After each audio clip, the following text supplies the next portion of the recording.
Un tour du monde sans escale en 8 jours dans un avion utilisant de l'hydrogène vert comme carburant. Après Solar Impulse, Bertrand Piccard lance Climate Impulse, un nouveau projet visant à promouvoir les technologies zéro émission et à démontrer qu'il existe des solutions. Conçu en partenariat avec le chimiste belge Sciences Co, qui s'est scindé en décembre de Solvay, l'avion aura un double fuselage avec le cockpit installé au milieu et 37 mètres d'envergure, moitié moins que Solar Impulse.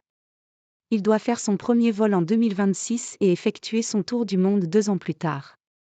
Il s'agira alors de voler à près de 200 km/h à 3000 mètres d'altitude pendant 8 jours d'affilée.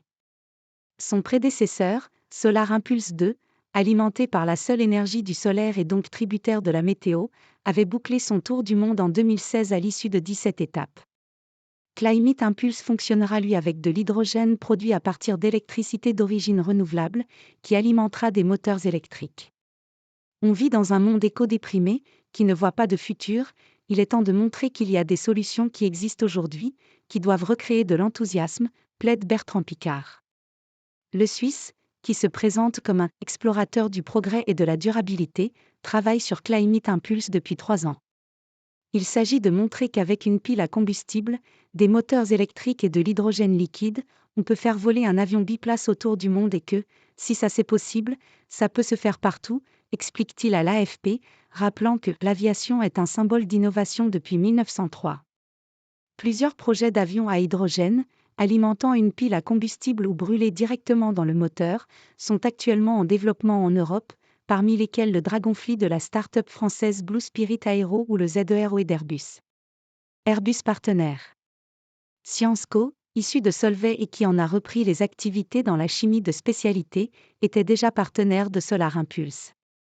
Le groupe travaille sur les matériaux de spécialité, la chimie pour la décarbonation, pour l'allègement et l'électrification, et un projet comme Climate Impulse constitue une vitrine extraordinaire pour pousser de nouvelles innovations, affirme pour sa part Ilham Kadri, directrice générale de Sciences Co. Parmi elles, des batteries solides, plus denses en énergie et ininflammables, les thermoplastiques composites, plus légers que les composites actuels et recyclables, ou encore le stockage de l'hydrogène cryogénique, moins 253 degrés Celsius, à bord de l'appareil. C'est une expédition technologique, et ce qu'on veut c'est prouver technologiquement que c'est faisable pour l'aviation, s'enthousiasme-t-elle.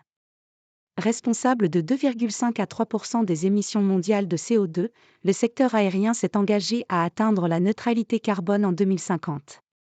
Airbus, qui envisage de développer son avion à hydrogène pour 2035, apporte un soutien technique à Climate Impulse, de même que l'équipementier aéronautique Daher, Capgemini, ou encore Ariane Group, spécialiste de l'utilisation d'hydrogène liquide pour les fusées.